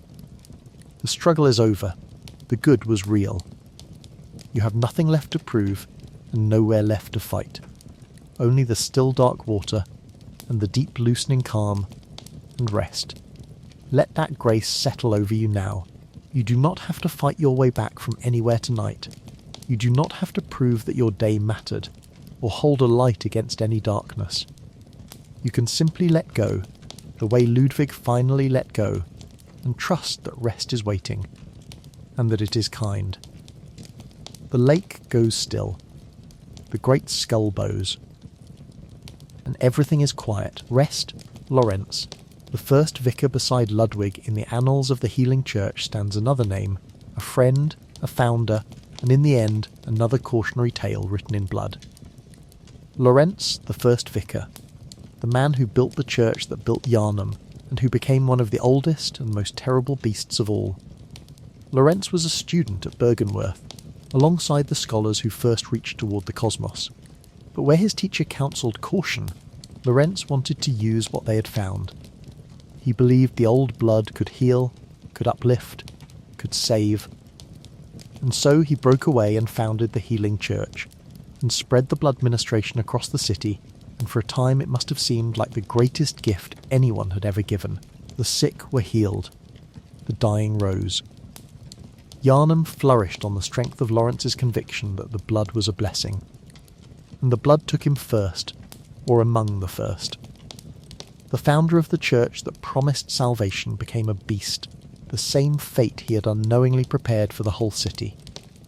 When you meet what remains of Lawrence, he is a burning skull wreathed in flame and ash, a beast of fire and bone dragging itself across the floor of the very cathedral he raised, still smouldering with the heat of his transformation. He does not speak. He cannot. There is nothing left of the visionary but agony given a shape, endlessly burning, endlessly crawling, in the ruins of his own great dream.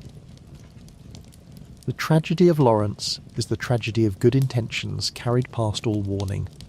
He was not cruel, he was not greedy. He wanted to heal the world, and he believed with his whole heart that he had found the way. And that belief, that refusal to stop and consider the cost, is precisely what damned him and everyone who trusted him. Those who study the game often pair him with his old teacher, the cautious scholar who begged the world to fear the old blood, and see in the two of them the whole argument of Bloodborne laid bare, the reckless hope of the healer against the fearful wisdom of the one who says some doors should stay closed. There is a terrible loneliness in his ending, burning forever in the house he built, but even Lorenz, in the oldest tellings, is finally allowed to stop. The fire gutters, the crawling ends. Whatever he was, whatever he did, the long punishment of it comes at last to a close, and the cathedral falls quiet around his stilled ashes. There is a mercy worth naming in the way even Lorenz, of all people, is finally allowed to stop, for it means the game does not punish forever, that even the one whose good intentions doomed a city is granted, at the very end, an ending. The fire that seemed eternal gutters out, the endless crawling ceases, and the ash settles into a quiet no different from anyone else's, because in the end all the horrors of Yharnam come to the same soft stillness, no matter how they began or what they cost. That even-handed quiet, arriving for the worst as surely as for the best, is its own strange grace. So let go of any account you have been keeping against yourself, any good intention you feared went wrong, any small fire you have been made to crawl through in your own long nights. It can gutter out now. It can cool. You are not sentenced to burn for anything. The dark tonight is the forgiving kind, the kind that lets every crawling thing lie down at last, that asks no more penance and demands no more proof. Let the fire go out. Let the ash go cold and quiet. And rest, forgiven, in the gentle dark. The cathedral has gone dark and cool, the fire long out, the ash gone grey and quiet on the old stone floor. A place that burned so fiercely, gone this still, has a peace to it that is almost startling. The deep peace of something that has finally, completely stopped. Let that stillness after fire settle into you. Feel any heat you have carried through the day cool and fade. Any restless burning ease down into grey quiet ash. Any account against yourself gone soft and forgiven in the dark. There is nothing left to burn tonight. Nothing left to crawl through. Only the cool dark cathedral and the quiet settled ash and the deep forgiving stillness that holds you now. Let it, and rest. You do not have to burn for anything tonight. No good intention of yours has to be paid for in the dark. Whatever you carried into this night, whatever you meant well and feared you got wrong, you can set it down now and let it cool. The fire goes out, the ash settles, and there is only the soft, forgiving dark, asking nothing, punishing nothing, holding you gently while you rest. Let it.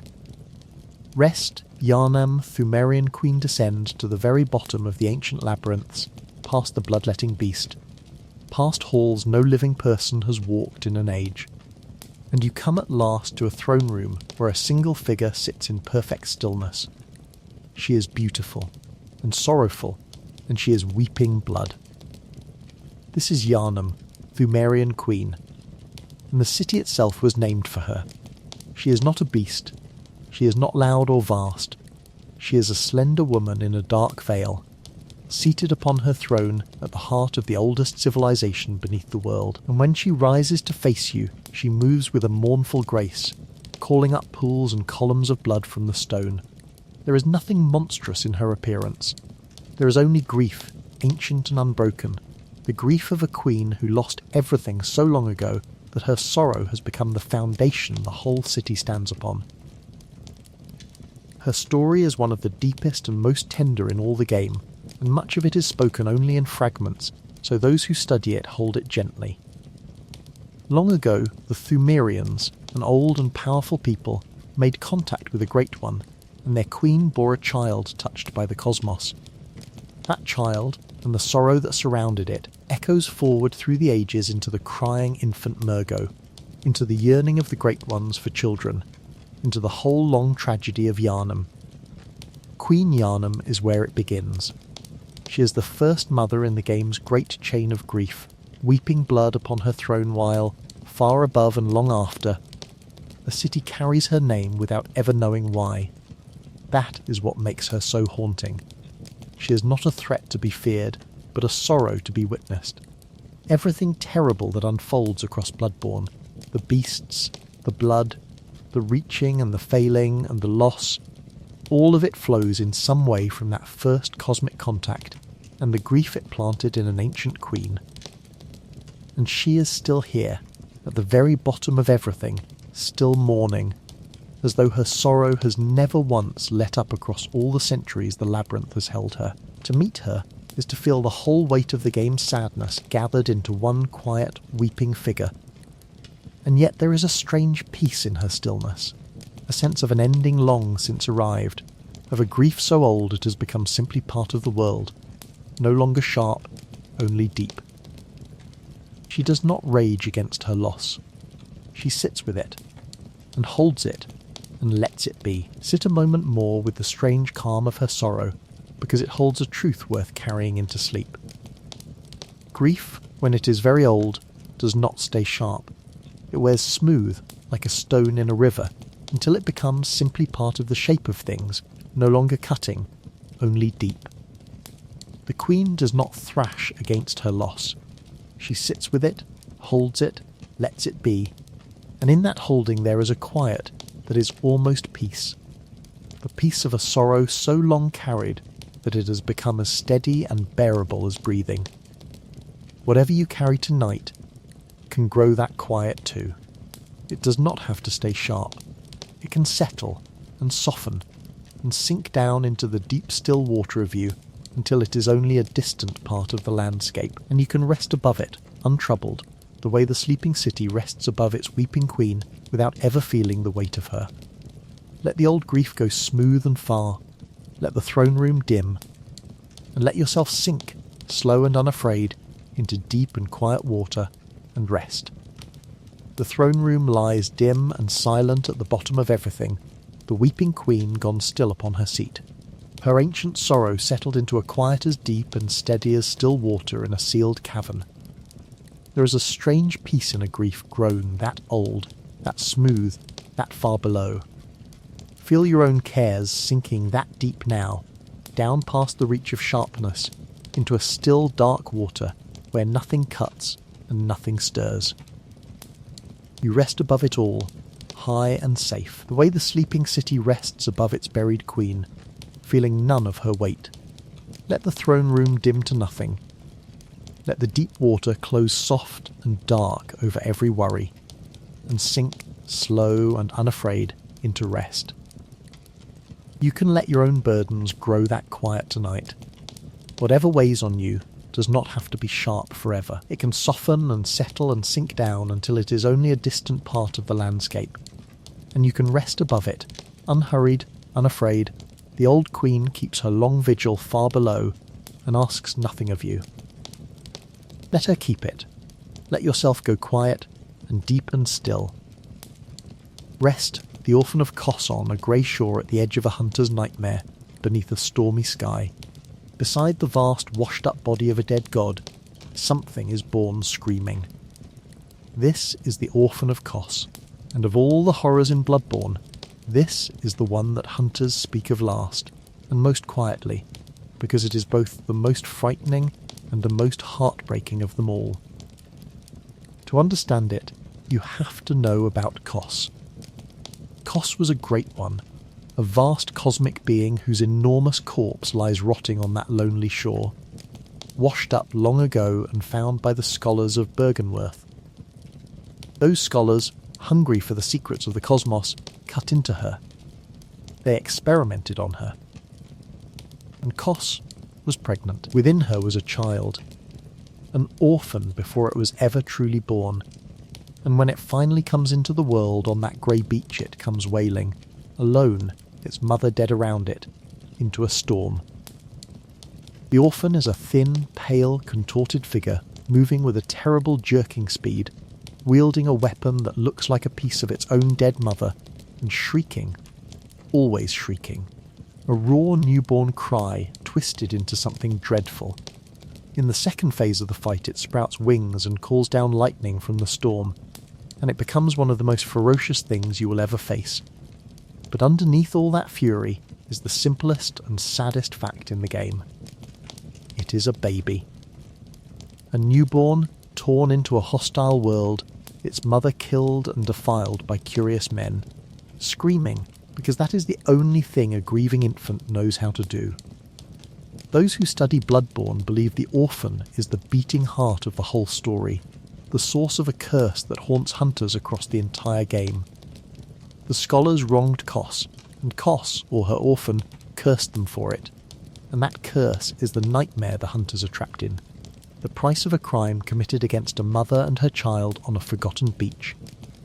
Everything terrible you have witnessed tonight, every beast and every failed god, traces back in some way to grief, to reaching, to the yearning for children and the wronging of them. The orphan of Kos is that grief made flesh, wailing on the shore where it all went wrong, and when at last its cry is stilled, the storm breaks. The beach goes quiet. Whatever curse hung over the hunters begins to lift, not through triumph but through the ending of one small terrible sorrow. The orphan, at last, stops crying. It is a hard mercy, but it is a mercy, the quieting of a pain that never should have been. It is a hard story, the hardest in the game, and the kindest thing we can do with it now is let it come, at last to rest, the way the shore itself finally quiets when the crying stops. Everything terrible in Bloodborne gathers on that grey beach, all the reaching and the wronging and the grief, and yet even there, even at the very source of the curse, the game grants an ending, a breaking of the storm, a silence after the long wail. The pain that never should have been is, in the end, allowed to be over. That is the mercy hidden at the bottom of all the sorrow. Let every hard thing you have walked through tonight come to that same rest now. The storm breaks and rolls away. The shore goes silent. The long cry is answered by quiet, and the quiet is gentle, and it is yours. There is no grief on your shore tonight. No curse, no wronged and weeping child, only the soft hush of a night that has resolved every horror it showed you, and asks now only that you let go. So let the storm break far away. Let the beach fall still. And rest. The grey shore lies quiet now, the storm rolled off past the horizon, the great tide drawing back and forth with a slow, endless hush against the sand. There is no sound left but the sea, that oldest and most soothing of sounds, breathing in and breathing out along the shore over and over, patient and calm and eternal. Let the sea breathe for you tonight. Feel your own breath fall into its slow rhythm. In with the drawing wave, out with its long withdrawal, slower and softer with each turn of the tide. The crying is over, the storm is gone. Only the grey calm shore remains, and the endless gentle hush of the sea, and you, breathing with it, drifting out on it, into deep and peaceful sleep. There is no crying on your shore tonight. No storm, no curse, no wronged and grieving child. There is only the soft sound of your own breath, and the deep calm of a night that holds you kindly. Every sorrow you have walked through in this long tour of horrors is behind you now, quieted, resolved, put finally to rest.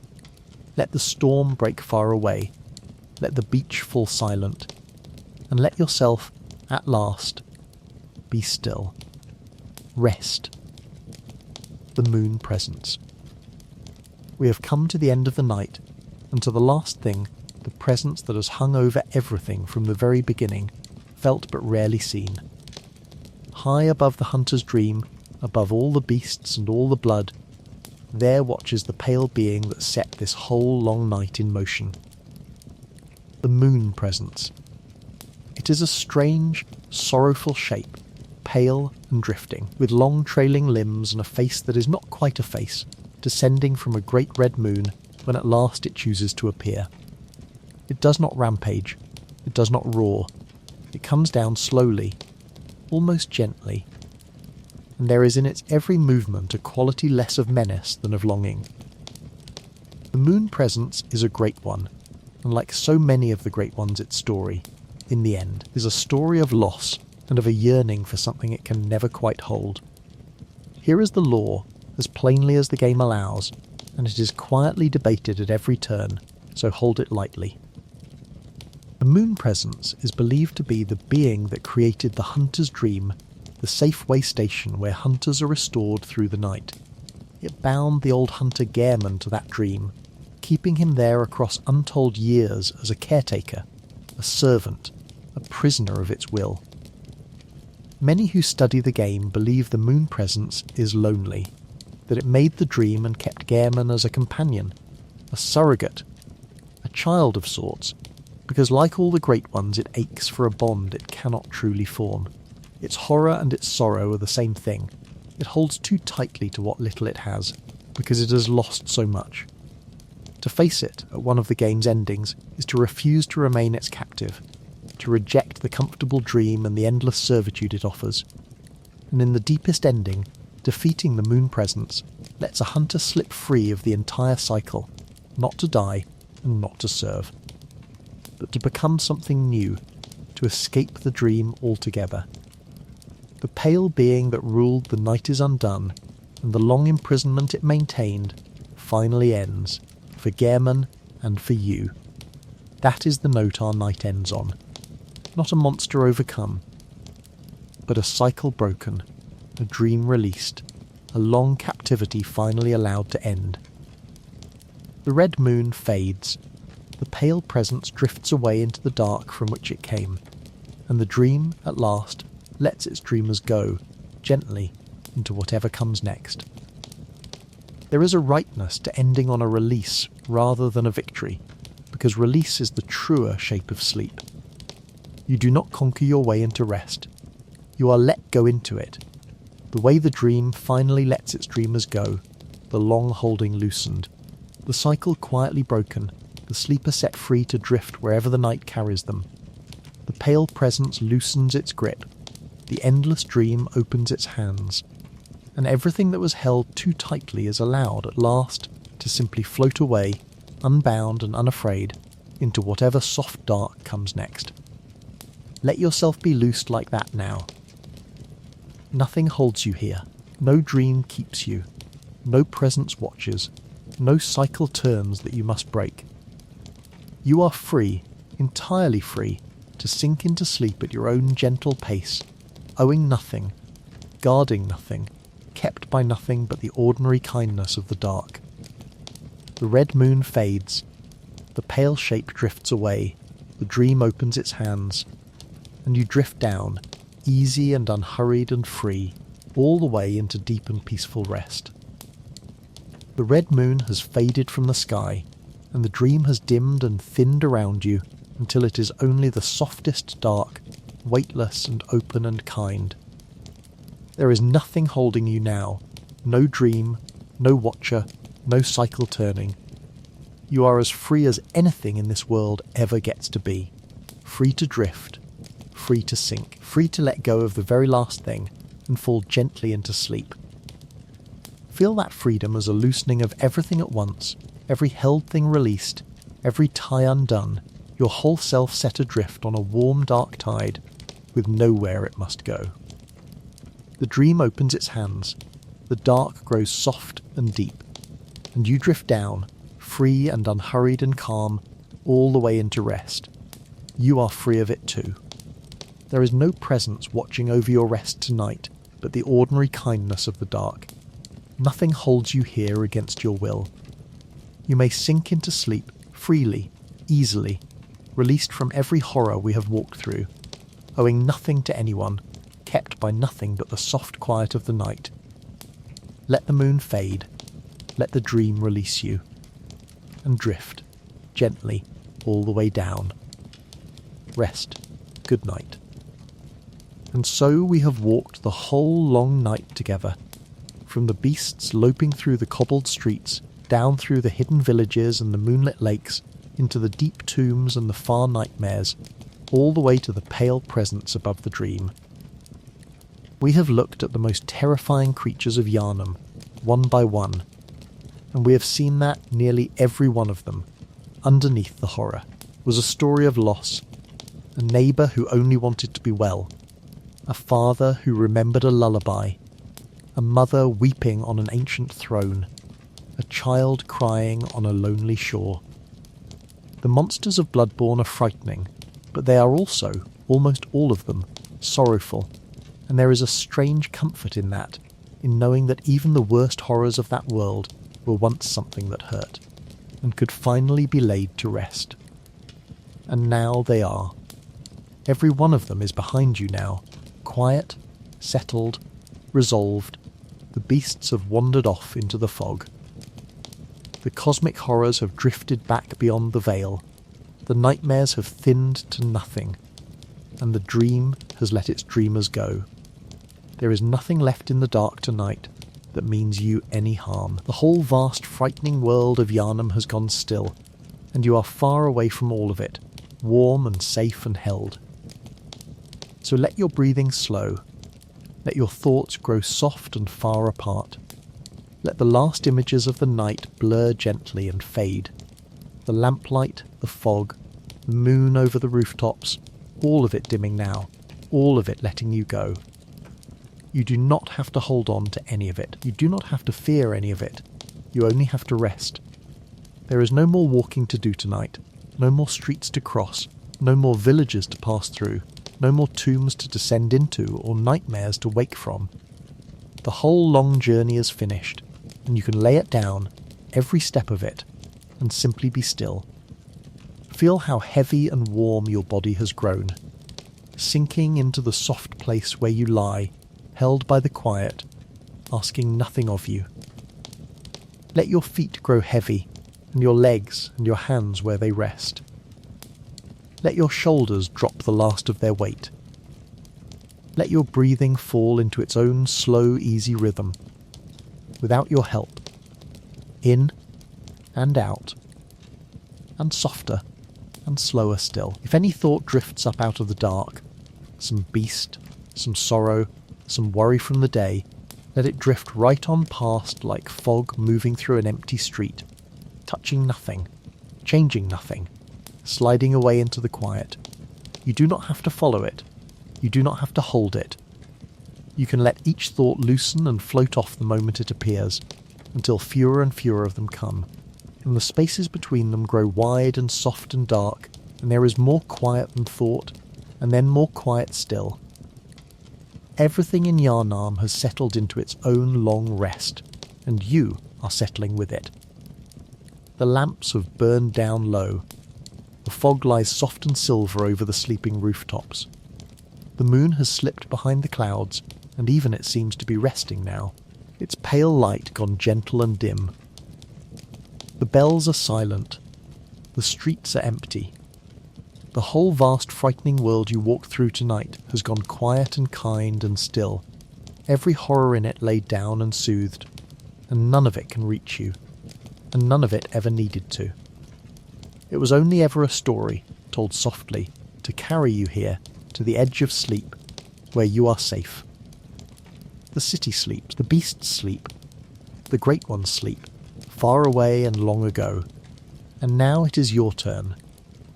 There is nothing left to do, and nowhere left to be, and no part of the long night still waiting for you. You have come all the way through it, gently, and out the other side, into this soft and quiet dark that holds you now.